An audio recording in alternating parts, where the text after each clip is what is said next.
Hey, true believers. Chris Mack coming at you today with Marvel Comics Presents issue 118. In this comic book, each story that's in here was an absolute delight to read. Now, there's a key to this comic book, and it's becoming more and more valuable, which was sort of a surprise to me because I had this when I was a kid and I sold it off, which I wish I hadn't. Again, we've talked about seller's remorse and all that stuff. So, what do I mean by key? Let's dive into this comic book, talk about the stories, and then I'll get to what we're talking about towards the end. So, for the first two stories in here, we have Wolverine. This is Sam Keith cover. Terry Cannibal, I think is how you pronounce it, editor. Mark Powers, assistant editor. Tom DeFalco was editor in chief. This is Howard Mackey, writer. Sam Keith, artist. Janice Chiang doing the lettering. And Mike Thomas doing the colors. For Giant Man, which we're going to go down here, it's Dwayne McDuffie doing the writing, Ron Wilson doing the penciling, Don Hudson inks, John Morelli doing the lettering. Colors was John Callis, and the print date on this was sometime in 1992, which I don't think it gives a month. Yeah, who cares? So we open up and look at this. I love how they use the arithmetics thing here. Dreams are made of this. I am Ron Burgundy. And this is one thing about like the 90s, late 80s, early 90s comics that I miss.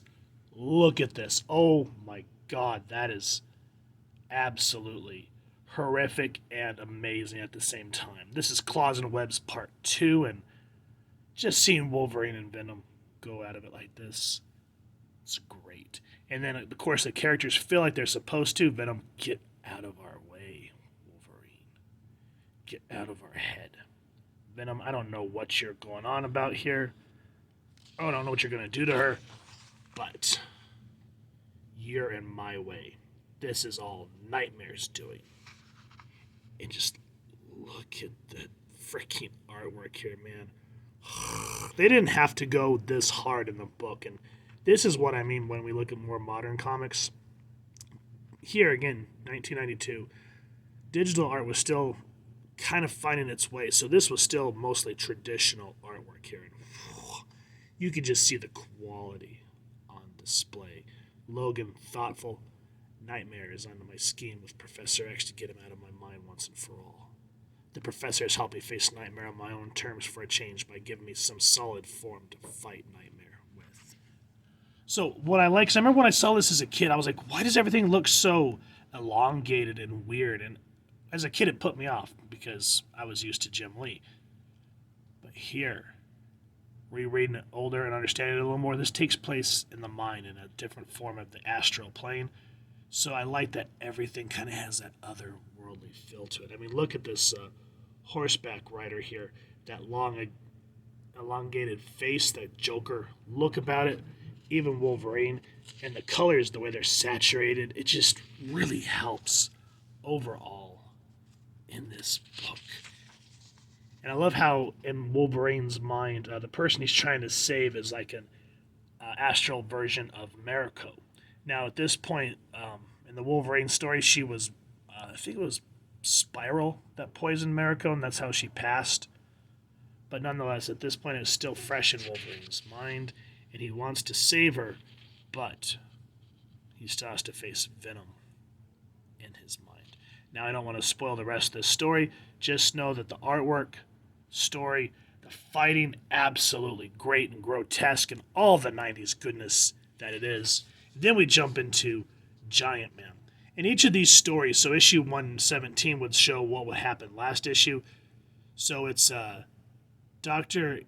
Edwin Hawkins is his name. And wait a minute. With the help of So Dr. Edwin... had to stop thinking about Hawkins and Giant Man. They've just defeated Dr. Nemesis. They're on a plane, but Nemesis has set the plane to explode. And therein lies the stakes and the literal ticking time bomb. So this is Rest in Sweet Glory Part 6, Complementary Principle. And essentially, while the plane's crashing, the whole book is them trying to figure out how to stop this bomb from exploding and taking out half of the human race with it. And what I like here is, what's that thing made of? It's converting your force into mass. I believe there's a way to save the people below. Unfortunately, that will it will require that we sacrifice ourselves. And what I love is Giant Man here encompasses how a hero should be. He goes, "We're dead anyway, right? Just tell me what to do." So without thought, he's thinking, either way we're passing, let's save the rest of humanity. And what works in this story is how Giant Man is just trying to use his powers on this bomb, and he goes, "It hurts. I don't think I'm accomplishing much here, Doug. You're generating a significant internal friction. Probably as anti-gravitron waves. Glad to hear it." And you can just see the pain and grittiness in his face. Again, great way of using dialogue with visual storytelling. Because remember, I've said this 1,000 times, comic books are a visual medium.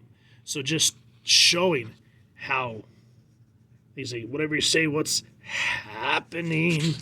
Now, I don't want to give too much away of this story. Just know that the way that it's written and the way that it paces itself for just a short story in here, absolutely phenomenal. Now, for these type of books, it was always interesting because they'd always make it a double side. So the first side, you'd have the first two stories, and then you'd flip it around, and you'd have your other two stories. So on this side, the first story is Ghost Rider and Iron Fist, and then the other one is Doom, which I will talk about here in a second. So Ghost Rider here, this is Joey Calveri doing the writing, Sean McManus doing the art, Steve Dutro doing the lettering, and Fred Mendez doing the colors. Now I'm going to talk about the next set of artists here, but this is what I meant by this book being key. This is called Doom 2099. So this book is the first appearance of Doom 2099, and that's why this book is going up in price. This is John Francis Moore doing the writing, Pat Broderick doing the art, John Costanza doing the lettering, and Christy Schill doing the colors. So we'll start with the Iron Fist Ghost Rider story, and this is called Vengeance is Ours. And right off the bat, the stakes are showing that Danny and Ghost Rider are outnumbered. And even if you haven't read the rest of the story, which I haven't, this brought me pretty much up to speed. You know, Ghost Rider says, "The demon Decay returned us here, confident he would be bested by his legion of vengeance. It's pure sadism on Decay's part. He knows we're the planet's last line of defense. You can't hold out against us and our own sanctum. With you gone, we'll begin to take our rightful place as the world's true heroes." So this is called The Legions of Vengeance Part 6. And as that guy says that, and then this flame individual says, "And then go on to become its saviors, its gods." And I just love how point blank Ghost Rider is. He goes, "Gods of destruction and chaos. But for now, you are still mortal. It is small leverage, but it may be proven to be enough." And some great fight scenes happens. This character, Balicus, I think is how you pronounce his name. He's kind of like Apocalypse's Horseman Pestilence. He can make you sick. And he's going for Danny.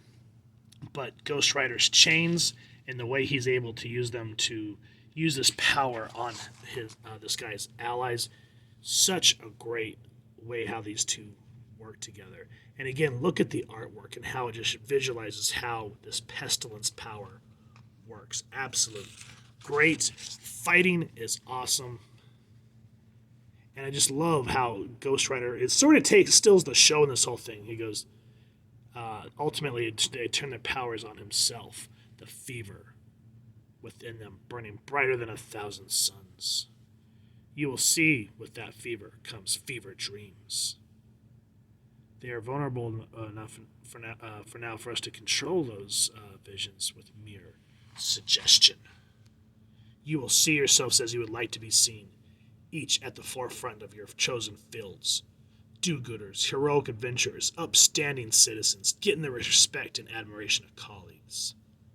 Something even an entity like myself would devoutly desire.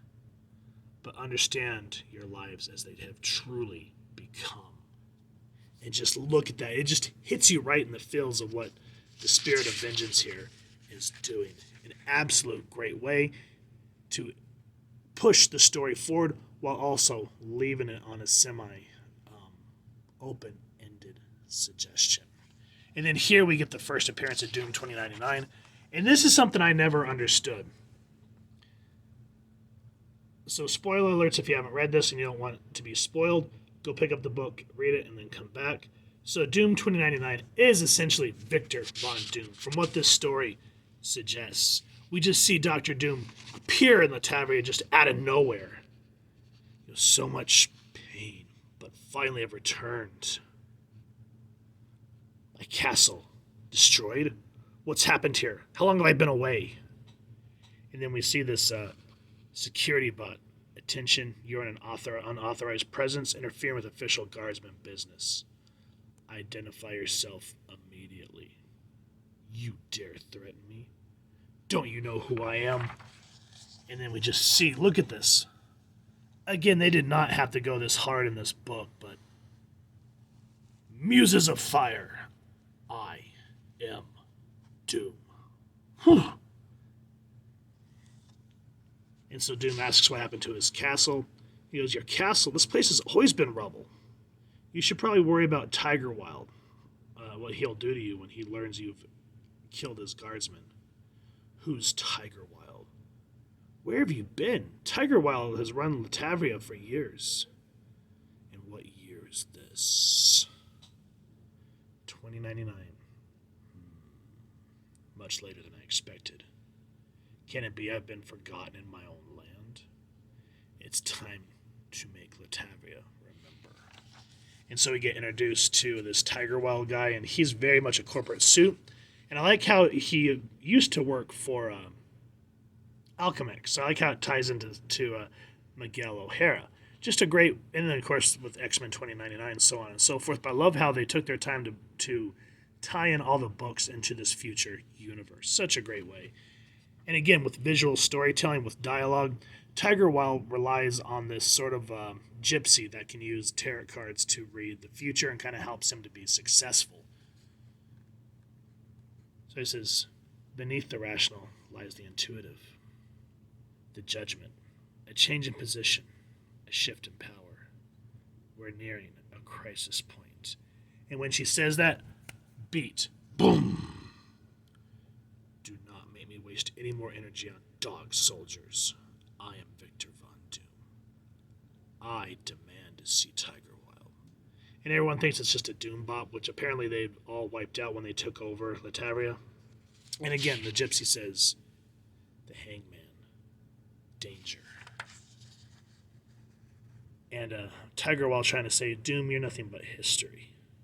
Or a footnote in the history of Latavia. And he goes, perhaps a history lesson is in order. It just, you feel how Victor Von Doom is supposed to be. Each character that you read, from Giant Man to Wolverine, Venom, Iron Fist, Ghost Rider, Victor Von Doom, everybody feels like they should. Like each character has their personality traits. No one feels out of place. No one feels like, why are they being cutesy, or why are they being too dark, or why are they being too light? Everyone feels as they should. Each story, gorgeous artwork. They did not have to go this hard in this book, but they did, and it shows, and it's why these comic books stand the test of time, in my personal opinion. So if you all have enjoyed what you've seen, please first and foremost support your local comic shop and pick up a copy if they have it. And if you've enjoyed this review, we really would appreciate if you take a moment to hit like, share, and subscribe. Helps the club channel more than you could possibly know. And if you wouldn't mind hitting that fancy little Doom bell next to subscribe, that way so we can upload content, you guys get notified. Come to the channel, and we love talking with y'all and hearing your thoughts and feedback down in the comments below, or our social media pages, which I'll make sure to leave the links down in the description. So with all that said, thank you so much for stopping by. Hope y'all continue to have an absolutely amazing day reading, and happy hunting, true believers.